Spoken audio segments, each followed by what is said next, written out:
With much of the Gawler Craton undercover, deposits cannot be discovered with conventional methods. Whilst geophysical methods are being used, these methods can be time-consuming and costly without any known probability of discovery. Magnetourics, or otherwise MT, is a minimally invasive geophysical technique which uses natural time variations of the Earth's magnetic and electric fields to measure the electrical resistivity of the subsurface. Olympic Dam, located on the eastern side of the Gawler Craton, is a globally significant deposit which was discovered under 300 metres of cover using geophysical techniques. This is a resistivity model which is displaying a cross-section of the Wirra, Vulcan and Olympic Dam deposits. Deposits do not occur at random. The mineral system needs to be irregular with a source, pathway, fluid and trap. C3, the dark red isolated blob of low resistivity, could very likely be a potential source region, with C2 being potential channels leading from the hot mantle to the crust. Data from an MT survey was freely provided by a geological survey available from SARIC for more than 300 sites located along the Stuart Shelf in Carrapateena, 100 kilometres southeast of Olympic Dam next to Lake Torrens. MT is vastly underutilised for geological exploration, and whilst obtaining MT data is relatively simple and has great promise in the future, the issue is that 3D inversion is very complex and expensive due to technological limitations and time constraints. To use 1D inversions to construct 3D pseudo models to narrow down potential targets.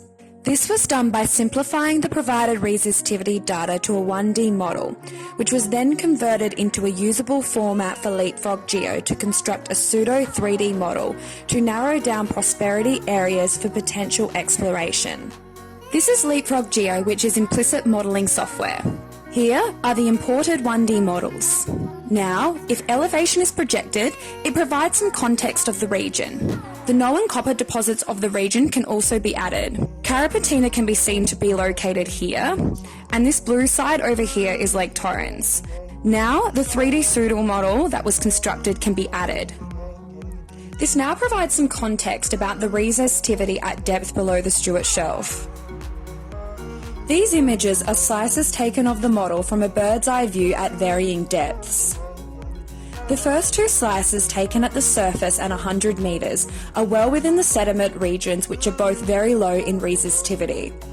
Deeper into the model at 500 metres at the tail end of the sediments, changes in the resistivity can start to be seen in certain areas, with resistivity increasing. Halfway through the model at 10 kilometres well into the crust, a large high resistivity section is encountered.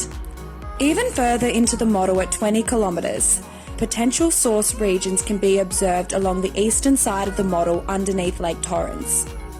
Several other features can start to be seen throughout the middle of the model, forming somewhat a semicircle in the middle. Here is a cross-section of the constructed model. Here is Carrapateena, which is the yellow dot.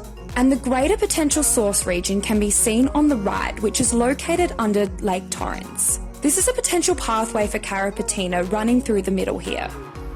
Viewing the model from depth at 20 kilometres with the known copper deposits on, a relationship can be seen between the margins of low resistivity areas and high resistivity areas and the presence of copper deposits. Here, the copper deposits are appearing to be in somewhat of an oval shape on the margins of high resistivity and low resistivity. This slice towards the north of the Stuart Shelf indicates a prospective region because a potential source and potential pathway can be seen. So this region up here indicates a good area of prospectivity. Another region of prospectivity is this slice towards the eastern side of the Stuart Shelf.